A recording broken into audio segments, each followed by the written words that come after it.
Welcome, everyone, to another episode of the Travel Royally podcast. Today, we get to learn a little bit more about the Machrie Links in Scotland. Mr. David Foley is here with us. I hope you guys enjoy. Hello, everyone, and welcome to another edition of the Travel Royally podcast. Today, it's our pleasure to welcome to the Travel Royally podcast David Foley from the Machrie in Scotland on the island of Islay. Before I introduce you to David, though, I want to introduce you to the Machrie. As I said, it's on Islay, which is the southernmost island on the Inner Hebrides, and it's famously known for its production of whiskey. And actually, there are 8 active distilleries on the islands. But for golfers, Islay will always be known or associated with the iconic Machrie Links on Logan Bay. This fantastic links was first laid out in 1891. It was redone in 2017 and again in 2020, and the course added 50 bunkers. This is now a top flight golf course. It's ranked number 21. It has an amazing hotel, both making the journey to Islay all the more worthwhile. Now, David Foley's a PGA member, and he's been the head professional at the Machrie for nearly 6 years now. He's originally from Ireland, and he had several coaching and head professional jobs there, including being the head professional at the very prestigious Dromaland Castle course. I met David 2 months ago in St. Andrews, and we played Dumbarton together. We had a wonderful time, and I'm excited to welcome him today. David, welcome to the Travel Royally podcast. Thank you, Jeff. My pleasure. And seeing you again. And we had a terrific day in Dumbarton, as you know. So, always lovely meeting new people and coming across and, I suppose putting a face to what we already knew. I'd heard of your links company before, and it's great having a chat with you in Dumbarton, but more so the pleasure of your company. So look forward to many happy times in the future. I hope so. I hope we get to play again. Mm-hmm. So David and I were together in St. Andrews for Scotland Connects Golf, which is an industry conference that we both attended. It was extremely well done. It was at the Old Course Hotel, and we had the occasion to spend some time together. And as he said, we played Dumbarton. It was wonderful. So let's dive in. Let me ask this: how did you come to golf in the first place? How did you start playing? Yeah, I have a kind of a funny background in that, Jeff, where golf was probably my 4th or 5th choice sport, believe it or not. I played a lot of sports at top levels, elite levels in my youth. And, I suppose there's a comparison where you're talking about team sports and individual sports. Golf wasn't really on my radar as a young fella, even though it was my 4th or 5th choice sport. I played to a good level, but I didn't put much into it. And, right. I was lucky enough where I grew up in a golf club called Shannon Golf Club, tremendous parkland place on the west coast of Ireland. You had to grow up in lots of wind on the estuary of Shannon. Golf course is absolutely amazing. Probably one of the hidden gems in Ireland, actually, that wouldn't be talked about as much as many of the other parkland and links in Ireland. But Shannon's a terrific course. It was a long golf course, tight, narrow, and extremely well manicured. So that's right on Shannon Airport. And Artie Pike, the head professional there, in chats with him, I think it was about 15 maybe. His previous assistant professional, Carol Kelly, was actually going off to Germany, just fully qualified in kind of a month or two. And Artie said to me, would you consider coming in and doing your club professional job with me? And genuinely, hand on heart, up to that point, I'd never crossed my mind in doing anything in golf. So I was kind of I think I may have been one or scratch or kind of at that level at that stage. And I, even though it was my 4th or 5th choice sport, I never would have crossed my mind to do anything in it until that conversation with Artie. Artie's a terrific man. I spent a few years with him, learned loads off him, and had a fantastic time with an absolute thriving members club. We 1,300 members in it. Wow. So it was a busy operation, yeah. And then I was lucky enough then to move got an offer to become into Dromaland Castle, 5-star hotel, which I kind of moved up the ranks from head professional to golf manager, director of golf, and I spent 20 years there. So it was an amazing transformation there, and things kind of fell into my lap. I suppose life is about who you meet, Right. and lucky coincidence and stuff like that as well. So I've been very lucky in my life. I've had a terrific. Golf has given me everything, actually. So that's probably a better way to put it. Yeah. Well, so you grew up playing 4 or 5 different sports at a high level.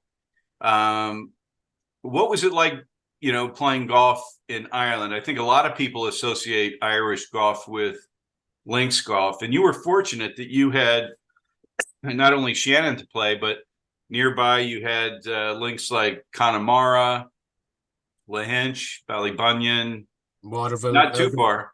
Yeah, list water. is endless, yeah. Well, list is endless, and I mean we're extremely fortunate in Ireland to have so many tremendous picks. You can go to every corner of Ireland and find world-class venues, So yeah. So yeah, no, very, very lucky. I'm going to be completely honest with you. I grew up on Parkland. So Parkland is more like, I mean, I suppose from your native land, you'll know that it's like throwing darts and it's just numbers and blah, blah, blah. I really struggled for a number of years on the links to, I suppose, have a good mindset in acceptance is probably a good word for it. So accepting the good and the bad bounces. That took me a number of years to learn. And, to your viewers coming over and your own clients, that's something that I suppose is the attraction for playing links. It's not, it's not straightforward, but knowing the land, knowing a bit of local knowledge, having that in front of you adds to the test, but it also adds to the experience. And I love it now. And where I would have turned out in an early age of dislike is too strong a term, but accepting links. Whereas now, I every day of the week I'll choose links over Parkland now. Like it's, I can totally love different experiences and different golf courses in different countries, but I love the challenge of links now. It's come with years. Yeah. Well, who was your golfing hero growing up? Was it people like Christy O'Connor or? Yeah, well, strangely enough, actually, and you wouldn't have known this actually asking that question. My actual home house, excuse me, my home house where my parents are living is Christy O'Connor Jr.'s house. Wow. Yeah, so there's a little which I wouldn't have been fully aware of as a young age, if that makes sense to you. So, so I grew up in a house there, and he had kind of when I moved in, it was a rockery that he used to have as a bunker, and the top lawn would have been his putting green and stuff. So, so there's a little bit of, I suppose, history that most people wouldn't know about me as well, So, so definitely Christy. I mean, his history speaks Ryder Cup and everything else along with it, and what he's done for the game. Believe it or not, I have one that as a young fella back in a different era to what we're in now. I would have loved playing Stewart actually. And Freddie Couples was a big one for me, So yeah, there were many golfing greats. I just loved it as a game. Payne Stewart had a great affinity for golf in Ireland, and I know that he loved the part of Ireland that you lived in and came from. That's right. Yeah. And he really loved Waterville. Obviously, they've got a bronze statue of him there. And Freddie Couples, I can't think of a better swing. No, it's just you could watch him all day.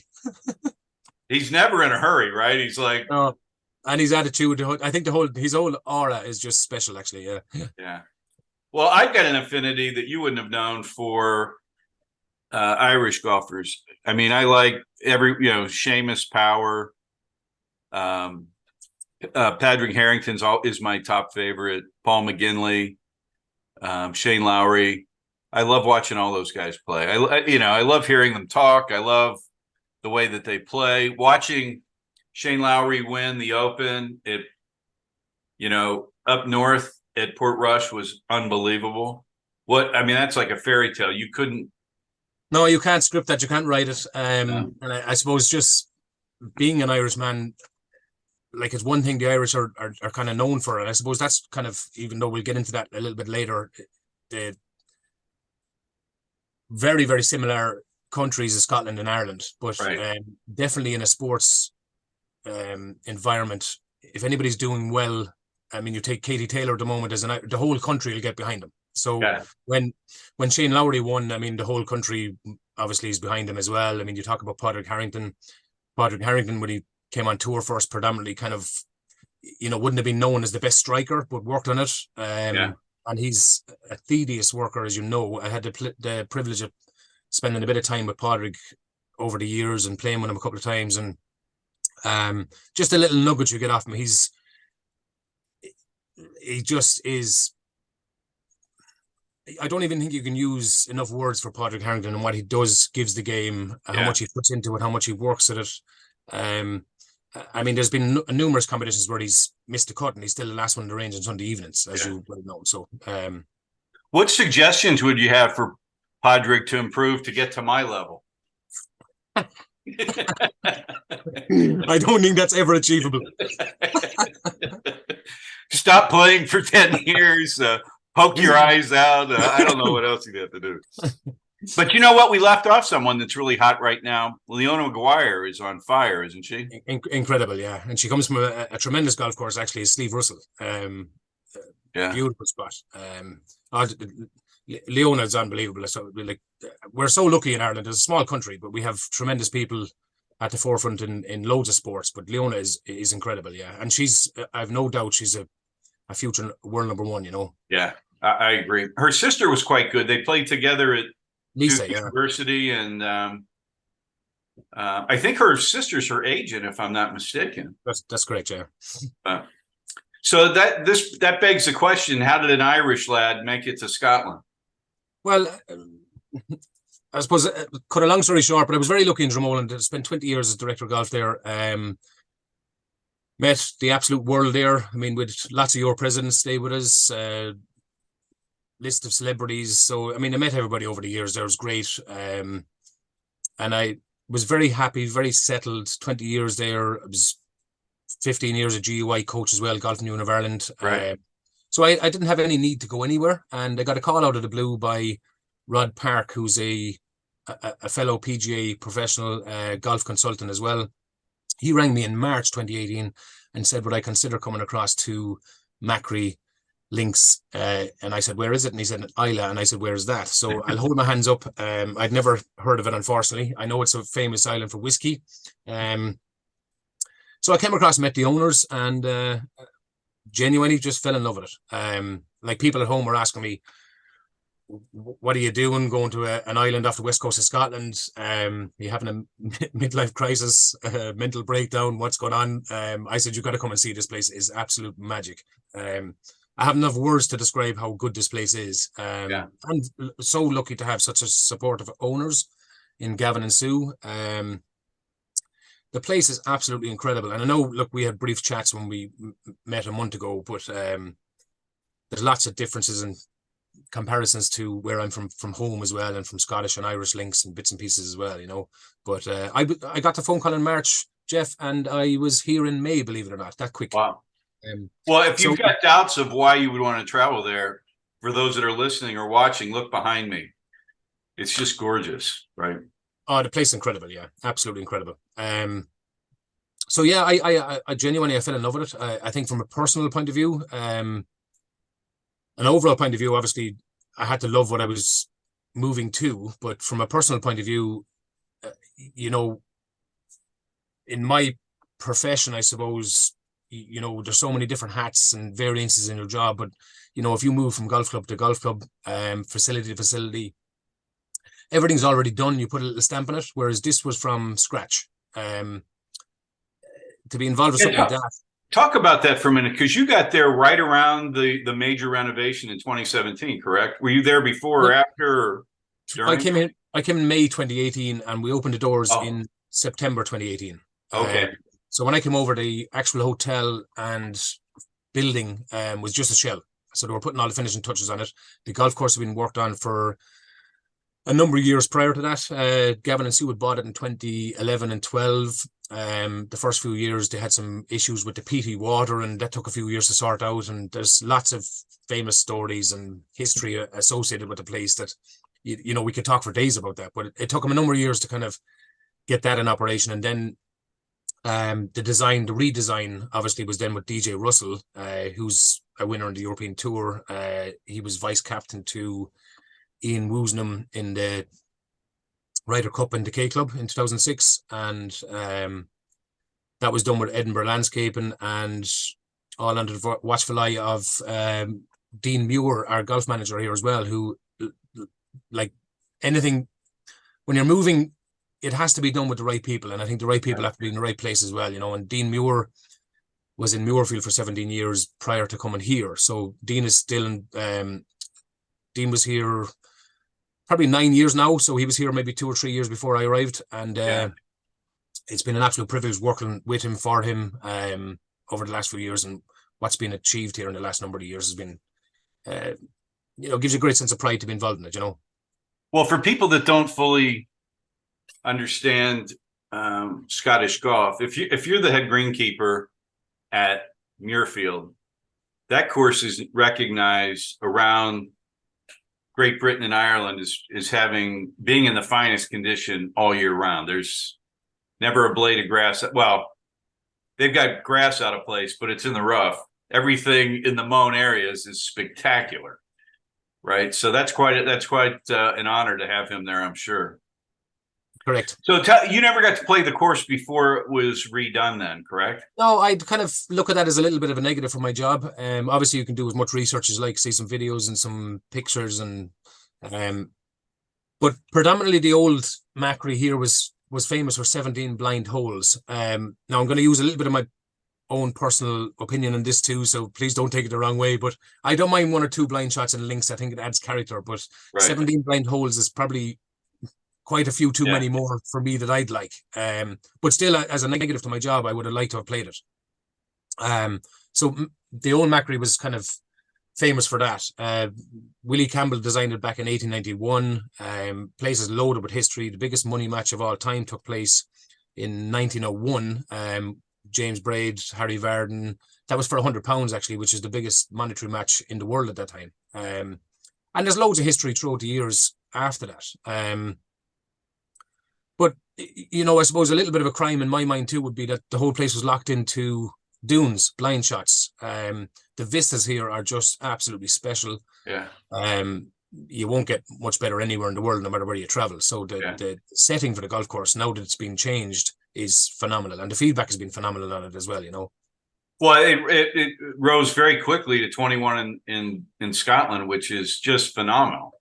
Yeah, and I suppose, from the rankings point of view for your listeners as well, I suppose being involved in UK and Ireland, everybody wants to get into their national top 100, but the one they really want to get involved in is the top 100 UK and Ireland. So that means you've really achieved something. So we've been on that list for the last few years as well, and we've won some top resorts in the world, top hundreds as well. So, I mean, the accolades and achievements in the last 4 or 5 years has just been truly outstanding, actually. So it gives you a great sense of pride to be involved with, so. Well,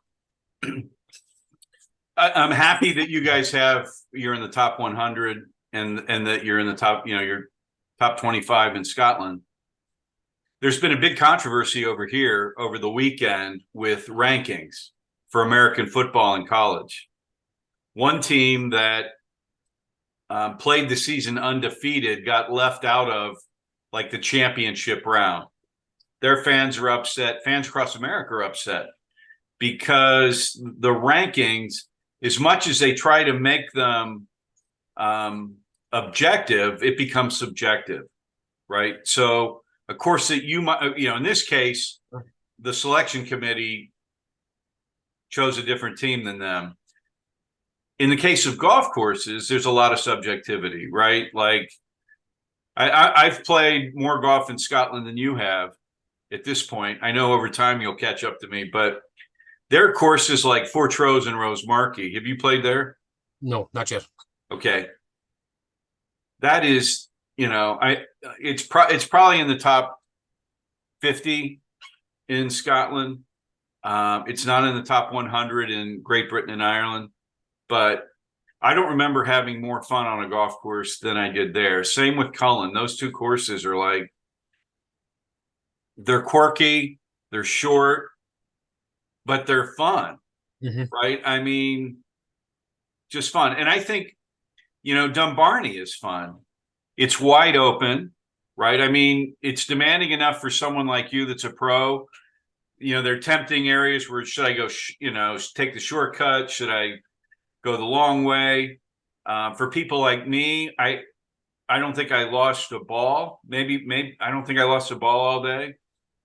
But that subjectivity in rankings, I want people to go to the Machrie because it's beautiful. It's a great golf course. And I would recommend it whether it was ranked 21 or 91. You know what I mean? It's like some things you just have to experience. Yeah, and I suppose, Jeff, just to add to that, actually, like I've been very lucky to play a huge amount in all parts of the world, but I mean, I played a huge amount of links, and I know we discussed, and you've played a huge amount in Scotland as well. But what sets Machrie apart in my visions, my views, and also in the forward visions of why people should come here. Predominantly your Scottish links is kind of flat, and your Irish links are more rolling, lots of dunes. We're kind of a hybrid here, Right. which we kind of sit into the market of both. So, that while the course is maintained to the highest levels, and it is incredible, the feedback has been phenomenal on it. The challenge in playing it, there is a bit of room on the fairways. That's done for good reason because we're on an island, plenty of wind. Right. The rough is brutal. I have to say that straight out. But there is plenty of room on the fairways, which makes it playable for everybody. But the fun and the challenge for the fun aspect would be the runoffs and contours around the greens here are just second to none. They're absolutely special. Which adds to that fun and stuff you're not going to see on Parkland. It gives a multitude of different ways of playing pitch shots, whether you want to use your rescue, lob wedges, different green complexes are split into so many different levels that, these runoffs and fall-offs and contours on and around the greens, that if you hit into the right area of the green, you're kind of really well rewarded. But if you're in the wrong area of the green, you could be challenged for kind of 2 and 3 putts at some stages, Yeah. So having that little bit of local knowledge about where to come, where to land it, where's your not missing on the short side, all that kind of stuff in links is massively important, as you're probably well aware anyway. So right. I certainly think I couldn't give you a number of how many links golf courses I've played, but I will tell you, and it's not being partial because I work here now, but Machrie is right up there with me. Like it's up there, one of the top, Well, the other thing, David, we didn't get to talk about this, but before we went on the air, but you've worked with a lot of tour operators, and you met a lot of tour operators at Golf Connect Scotland. And our objective is kind of like the Machrie. We don't want to be like everybody else. And a big part of what we do is to create unforgettable experiences on and off the golf course. So in sending someone to Islay, they're getting an amazing golf course, a spectacular hotel, whiskey distilleries, scenery. It checks all the boxes for the types of experiences we want our guests to have, right? It's literally spot on to what we want to do. And so I was telling you about that group that I talked to the other day for 2025 that wants to come over to the western part of Scotland. I said, hey, first stop has got to be the Machrie. You got to get to this place because the guy said he's traveling now with his wife, and he said, she's only going to stay in first class places. Well, we'll put you up at Turnberry and we'll put you up at the Machrie and we'll have some fun. But now for people that are unfamiliar with Scotland, give them some idea of where the Machrie and Islay are located. So there's hundreds of islands on the west coast of Scotland. Islay is the 5th biggest one. We're 27 mile by 9. And it's located kind of a good... People look at us as being off the beaten track a little bit, as you're probably well aware of from discussions we've had at some of the meetings and stuff in the tour operator venues and that. But I think we're actually perfectly located because we can factor in and cater for the Irish market along with the Scottish market because we're 23 miles above Portrush. So there's a ferry that comes across an hour and 10 minutes, comes across from Ballycastle in County Antrim. And basically, let's say you're 2 hours in a ferry, 2 hours in a ferry across to Kennet Craig That's a car ferry, right? Or we're 20 minutes on an airplane from Glasgow. That'll kind of give you a good idea. Yeah. But as I said, you're kind of an hour and 10 minutes on a ferry over from Northern Ireland as well. So, I mean, we're in prime location to meet some tremendous golf courses, creating some history, some experiences that kind of you probably won't meet in a lot of places like that, so under travels. So it's definitely a venue that need to put on the list. And I suppose maybe being a little bit partial on this as well, that you're talking to hundreds of tour operators over the years, whether it was prior to coming to Islay or not. First off, people are coming to play links rather than parkland. They might throw a couple of parkland in on the start and end of their tours in Ireland, certainly. But coming to play in Scotland and the East Coast, obviously the St. Andrews and all the venues over that side that people are ticking off in the bucket list, but an awful lot of return visitors and repeat customers for yourselves. They've come and done that for 10, 15, 20 years. It might be a third, fourth, fifth, sixth trip. But coming across this side here where there's new golf courses involved, there's other courses that have been here for so long, which is your Machrihanish, your Machrihanish Dunes, Dunaverty. Like what a special little golf course Dunaverty is. Right. You were mentioning about a short golf course. Yeah. I played Dunaverty there last year and I was blown away by it. Just over 5,000 yards, and I just thought, wow. Which, if excuse me for being straight on this as well, I probably wouldn't have put that on my radar 20 years ago. But, right. But how much fun was it? Right. The views, the layout, I just absolutely fell in love with it. And, you got your Shishkin, Askinish. There's just, the list is endless. And obviously then you head across to Northern Ireland, you do your County Downs, your Port Rushes. But certainly on this side, I mean, there's so much to do here. There's so much to see. And I think it's almost like an unexplored part for most of the visitors. Absolutely. Over. Have you met or spoken with Jim Hartzell? No, not yet, no. But obviously he loves your part of the world. He loves the Machrie. He's been a member at Machrihanish and at Dunaverty. And all of those courses on those outer islands, he's played all of them, the 9-holers.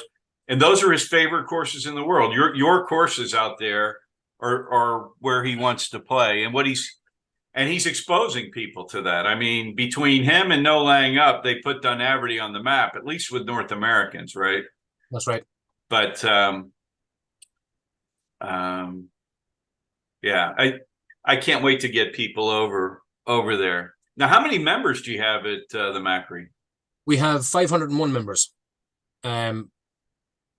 Locally wise, I suppose the island, as I said, the island is 27 mile by 9, right? Right. Probably a population of just under 4,000 now. At its peak, was probably about 15,000 going back 50, 60 years ago. But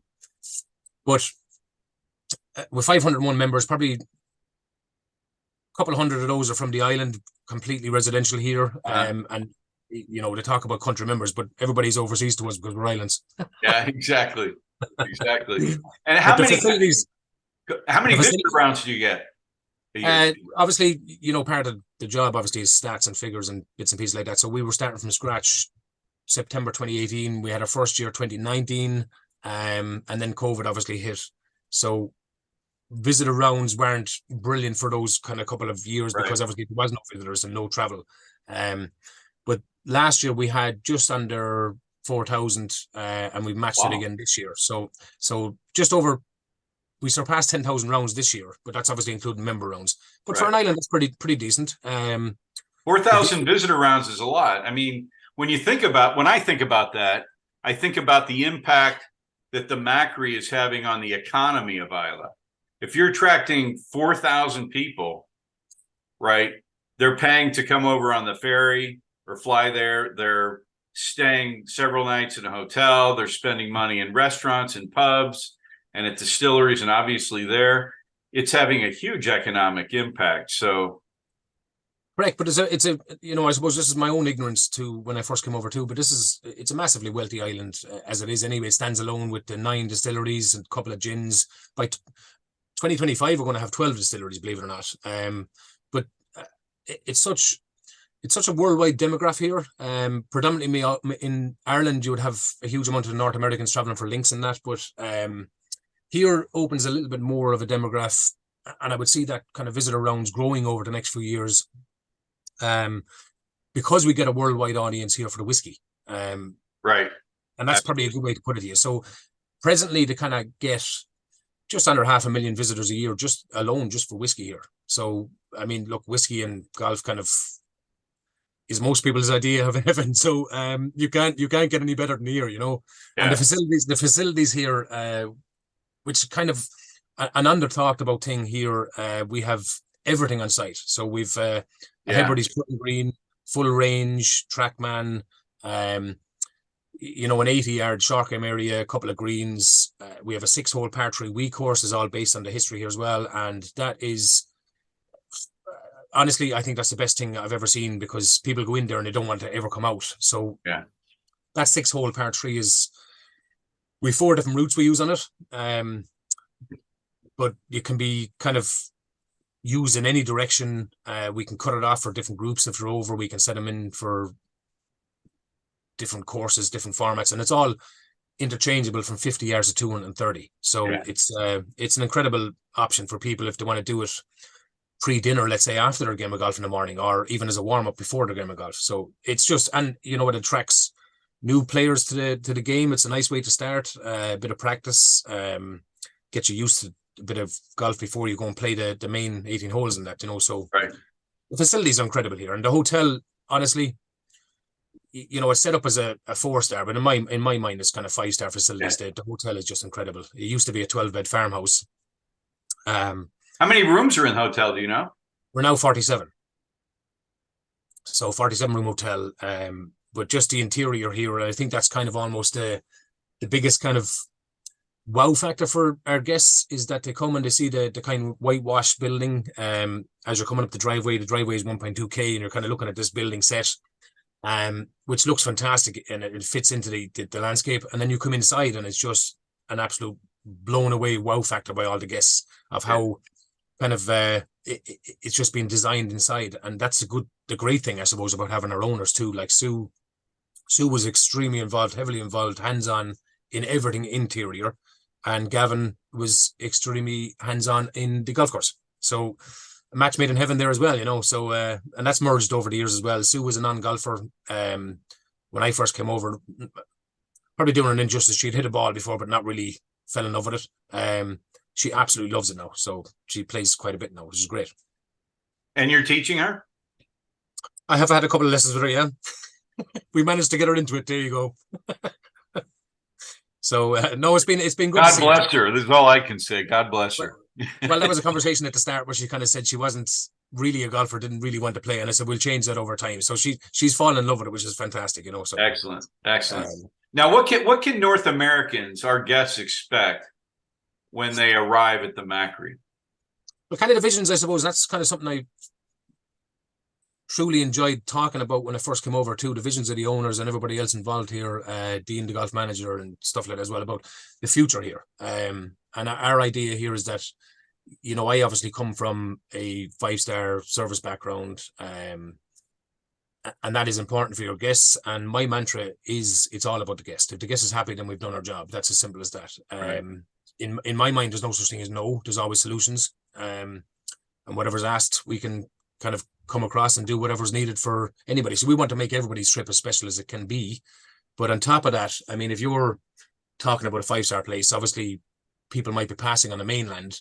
You're not passing here. So service, 5-star service, you know, creating the customer experience here, you know, in a 5-star place should be there, but coming to Islay, it should be here, because they've made an effort to get here, if you know what I mean. So that's kind of our mantra through. And you know, I totally appreciate, and I totally see, you know, when people have come here, absolutely, they should be fully embraced, and everything at their beck and call, whatever they need is not out of the question. And as I said, there's no such thing as no, there's always solutions, you know, so. Yeah. Well, what you're talking about, it sounds like a slice of heaven. And I know it's quite cold there right now, but I wish the weather was better than I was there today. Well, I'll tell you, even though it's cold, Jeff, all the East Coast is closed with the snow, and we're open today. So there you go. I noticed you're not out playing, though. Correct.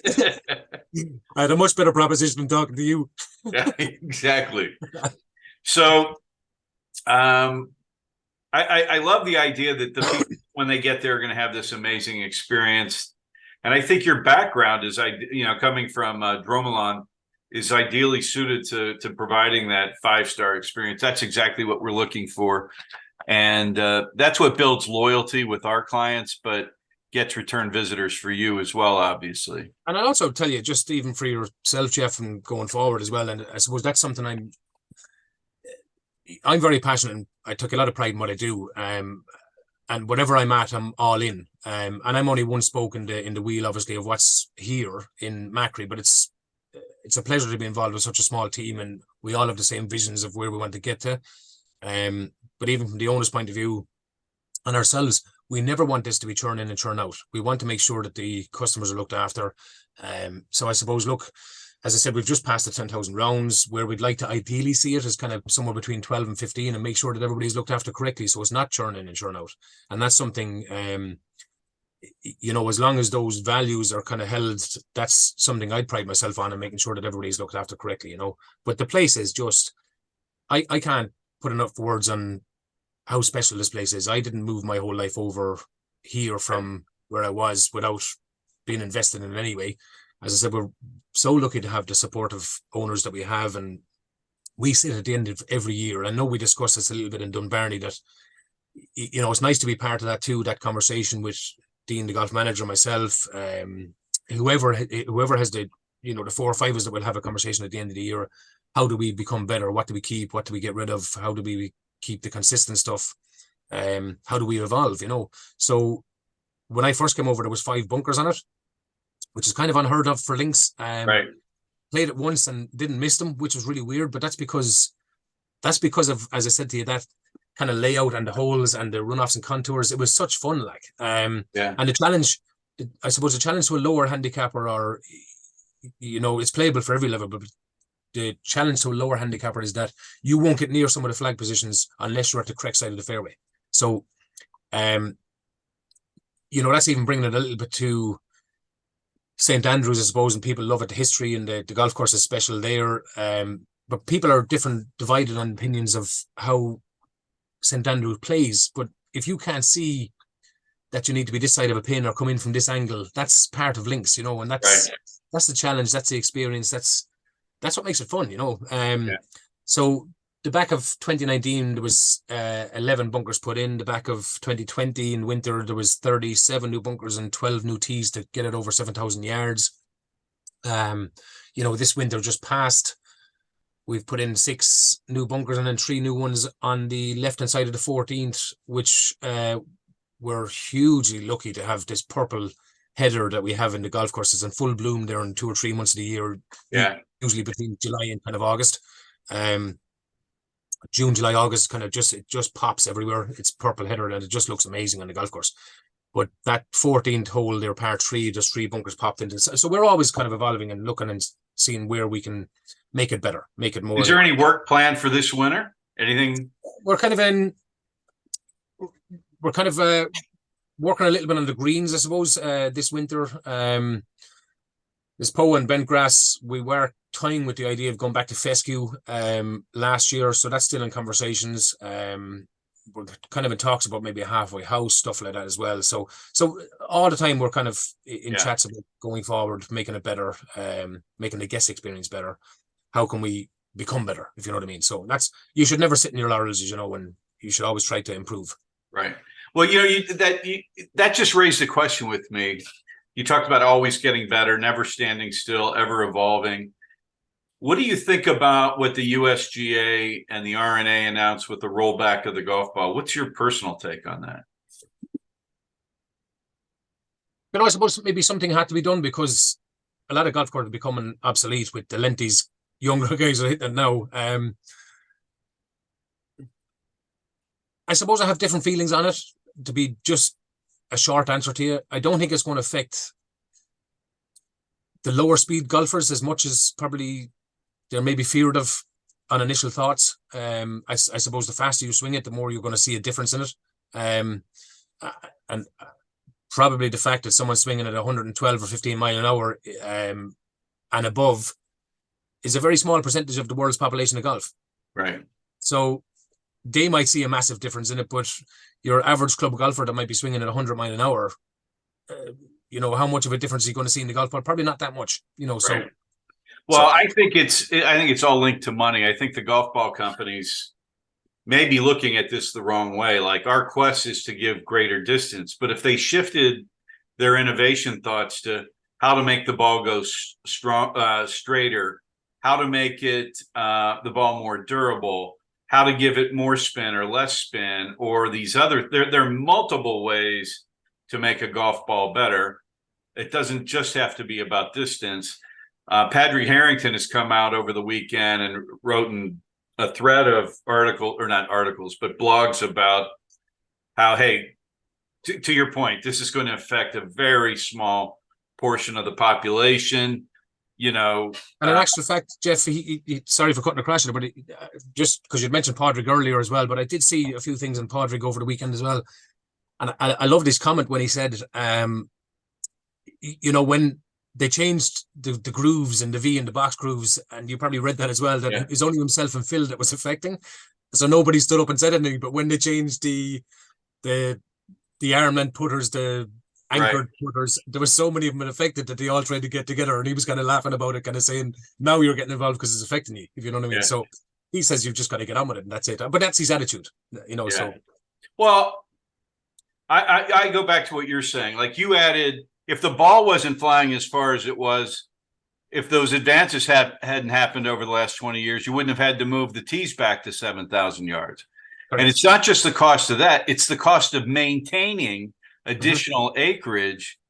In the States, like in the South, they mow the course several times a week because it grows all year in Florida, as an example, in California and Arizona and others. And if you've got acres more of grass to grow every day, it's hugely expensive. And look what Augusta Nationals had to do, how much they spent acquiring land in and around the golf course so they can move the tees back on certain holes. It's crazy.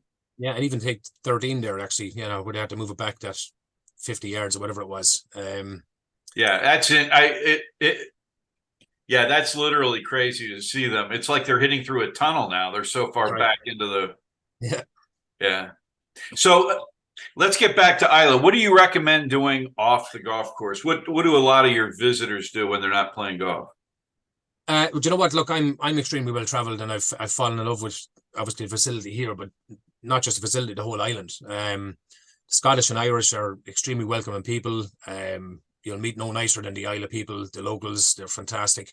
But there's so much to do here. If you're into a bit of history, there's 130 mile of coastline of beaches here. And you're not going to be inundated with anybody, obviously, depending on the weather and how warm it is, whether you want to spend time with their beautiful scenic walks and stuff like that as well. So you've got the scenery, the walks, woodlands, there's waterfalls. I mean, the views are just incredible. You've loaded with history here. There's round churches, museums of Islay, the Islay Natural History Museum. You've the American Monument, actually, which was the Tuscania,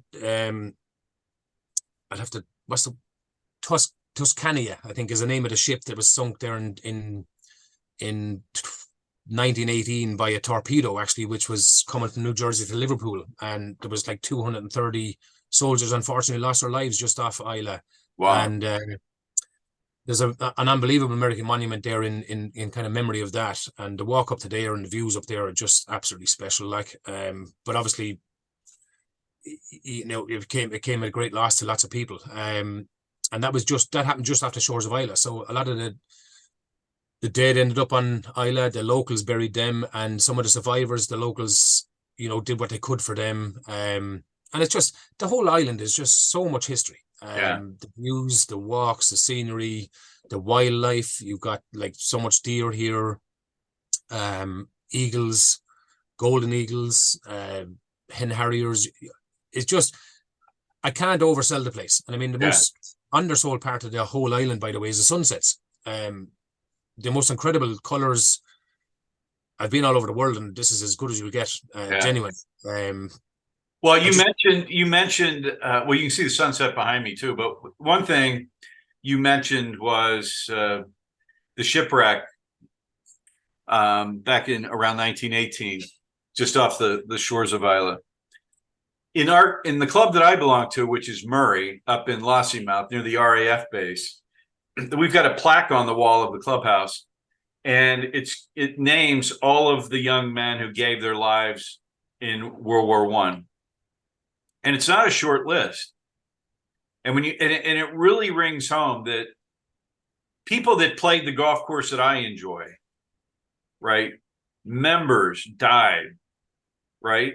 And a large number of them. And Murray's a little town, or excuse me, Lossiemouth is a little town, kind of like, the Islay is a small, relatively small island. I don't know. It's kind of haunting to see that. If you stop and think about it, right? It's kind of haunting. But we'll move on to something more upbeat. What other courses do you recommend out in your neck of the world? We talked about Machrihanish Dunes, Machrihanish, Dunaverty, but what other? You mentioned Shishkin on the Isle of Arran, but what else would you recommend? Yeah. Askernish. Yeah. Excellent. Like I suppose over here, they're kind of the main kind of bucket list ones you'd want to be taken off. And obviously I said you go over to Northern Ireland, you do your Port Rushers, County Downs, all those ones there as well. But Ardfin is actually one that's next door on Right. Jura as well. So there's loads here you can do. It depends on how long your trip is. How much time you want to spend. Yeah. To me personally, I think you should all come and visit for months on end. You know what I mean? But there's such a variety here. But I mean, you've got your normal ones, as I said to you. I mean, but close by, you've got your Ardfin, Dunaverty, Machrihanish Dunes, Askernish, Shishkin. They're kind of the main ones you'd be mentioning, kind of within playable distances, if you want to put it that way. Yeah. More golf than you could play in a week. Oh, 100%, yeah. But I will tell you one thing. You won't be sorry you visited. That's No. I agree. Every place you mentioned has a wonderful reputation. At least the golf courses, anyway. One question we get often, David, is people consider, hey, should we go to Scotland or Ireland? Those are the two big choices typically. And they say, what's the difference? And you've already mentioned that Ireland tends to have bigger dunes or more rolling dunes. But beyond that, what do you see as the differences between links golf in Ireland and links golf in Scotland, or just trips to Scotland or Ireland in general? What's the difference? I suppose there's such a variance there as well. I mean, they're hard to compare because they are so different. And I think probably the biggest difference is the fact that in Irish links, you're kind of going between more dunes, rolling landscapes, whereas predominantly, as I said, your Scottish links are a little bit flatter. Right. But I think I don't think I have a preference in either. I mean, I played Troon last year for the first time, and I was blown away by it. So genuinely, that was probably my favorite course I've played in Scotland. And that's a flat golf course. Yeah, but shaping it a little bit off the tee, having to work your way and manage your way around through those bunkers. Whether you get scrapes, revetted bunkers, it's just all part of the challenge. So, like, I just think that the friendly welcome you get in both countries is just incredible. I think the courses are completely different. You do have your kind of rolling landscapes in Ireland, and it is flatter in Scotland, but I love them both for both the different reasons. But it's all links golf. So, as I said, I suppose earlier when we were chatting, I would have struggled mentally at the start having the acceptance of links golf, whereas now I'm gone the other way. I thoroughly enjoy the challenge of links golf now compared to Parkland. So I've gone to full circle on that. So okay, so I was going to ask what your favorite course other than the Machrie is in Scotland, but you said Troon. What's your favorite course in Ireland? And do you know what? There's so many. The list is endless, and I know you know that, right? But if I was to pick, genuinely, and I know it's close to home, but if I was to pick one, Lahinch is probably up there. And I'm going to probably almost kind of answer a little bit of the last question you asked me as well, is that Lahinch has a little bit more of that rolling, but one of my favorites then would be Waterville, which is Waterville is a bit more flat in terms of Irish links compared to Scottish and Irish links. So Waterville will be up there for me as well. I love it. Portrush for what it is. I mean, it's always manicured so well, but I love Portrush. But there's so many other ones around the country of Ireland. I mean, but genuinely, I think Lahinch kind of stands out for me. It's Have you played Enniscrone? Yes, I played Enniscrone, yeah. I love that place. I think it's, that's one of those ones most Americans haven't heard of. We call them diamonds in the rough. We think that's just a great hidden gems, diamonds in the rough. Yeah. And Rossapena, all three courses there, fantastic. The new one, St. Patrick's, just opened there a couple of years ago. Yeah. And they redid Nairn and Portneuf up there as well. That's right, which isn't far from there. Yeah. Yeah. So those are fantastic golf courses. And then you go further afield, and actually you have Ballyliffin. Right. And I like playing the two courses in Ballyliffin because the Glashedy and the Old, they're two contrasting ones where on the Glashedy is really rolling fairways. I mean, like very rolling if you've played them or not. I don't know, but they're two completely different experiences, and they're obviously in the same golf course facility, So have you played Dunfanaghy? Dunfanaghy, I have, yeah. Tremendous golf course. I could tell you a few stories about that place now, but well, I that was one that I played a long time ago, and I had a very nice time. I mean, it's a small golf course. It's not big and famous, and not on anyone's top 100 list, I don't think. But that was one of those courses I had a lot of fun on. I went up to play a pro-am on it there about maybe 10 or 15 years ago, and talk about friendliness, but the members were just incredible. They loved the fact that there was a pro-am there, and I played with 3 elderly gentlemen in it, and I got on so well with them that they, and this is rare, by the way, as you know yourself, but I mean, we're traveling around, you don't get to pick in pro-ams and stuff like that, but I got on so well with these 3 gents that they insisted that I was with them again the following year, and they wanted me to stay in their house and everything. So it was tremendous experience, So I went back for a couple of years and played with them, and but that's kind of the welcomes you get in Ireland and Scotland anyway, So yeah, that's fantastic. Now, you've played around the world, and I know you've played a lot of wonderful golf courses, but what's the one course you'd like to play that you haven't played? Yeah, you know what? I know we had a brief discussion on this. Like I love the desert courses in Arizona for different reasons. Shinnecock, played lots in, as you said, Florida and California. Just got the last flight out of California for COVID, actually, so we were quite lucky that we got out, I suppose. But I don't know. That may not have been a bad place to be stranded, California. No, you're right. Absolutely. If I was going to be stranded anywhere, it was probably a good one. Yeah, absolutely. There's only one answer to that question, is Augusta. That's it. In terms of what it is, the history of it, I had an opportunity to go there a number of years ago on a couple of different occasions, and through my work, I was too busy to go. And that's, now that I'm a little bit older, absolutely, exactly. And that's now, I'll say, you wouldn't like to hear what I'm saying to myself in my self chat. Yeah, I hear you. No, I mean, I'll tell you what, why did I not take the opportunity? So yeah, it's spectacular. I haven't played it, but I've walked it many times, and that's that would be a very special place to play. Now, I've got one final question for you.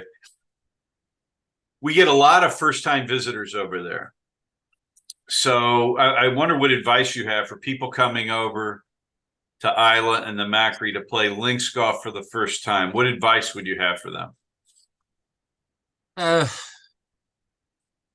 Pack for all weather. That's probably one. I'd certainly say, embrace the challenge of the links golf. Enjoy the experience. I've probably learned that myself over the years too, that it's even though I still am a scorer, I can't get away from that in my own head. I enjoy different facilities now. I think back when I was younger, I would have enjoyed facilities for, how I enjoyed it, how I played it, had a massive factor on it. Whereas now, whether I play good or bad in a place, I can oversee that and kind of enjoy the experience, So that's certainly something that enjoying the experience, embracing the challenge of links while you're on your visit. And probably a good bit of advice would be try and get a caddy. I know most people do, but the caddy will be there for some local knowledge, where to bounce it, where to land it, but not just that, for local history as well. And that's really what is part of the experience over here, Yeah. Getting to chat about what's different areas of Scotland is all about, what the history is about, what the golf course is about. It's just, the stories are endless and they're just amazing to hear, So yeah. Well, that's excellent advice. I think a lot of people don't take caddies because they're afraid of the cost or afraid of playing, under the eye of someone that's seen golfers better than them play. But it's one way to get to meet locals.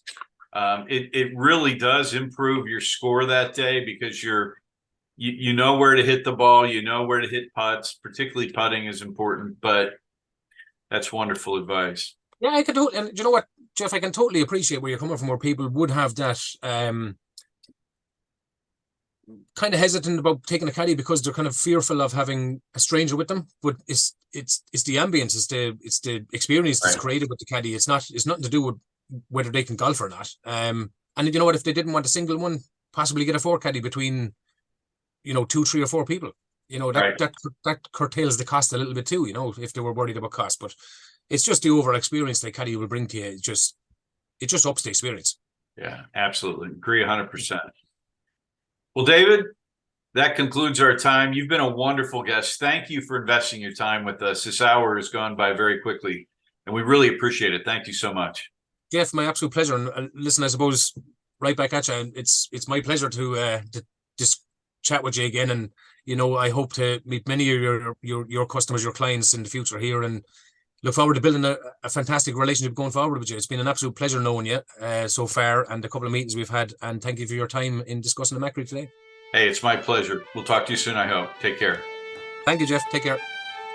Thanks again for joining us today. Thank you to David Foley for coming on the podcast and talking with us. The best way to know when a new video comes out is to subscribe to our channel. You can also follow us on Twitter. Whenever a new video gets posted, we post it on there as well. We really appreciate it. Like and share this video if you liked it. And have a good rest of your day.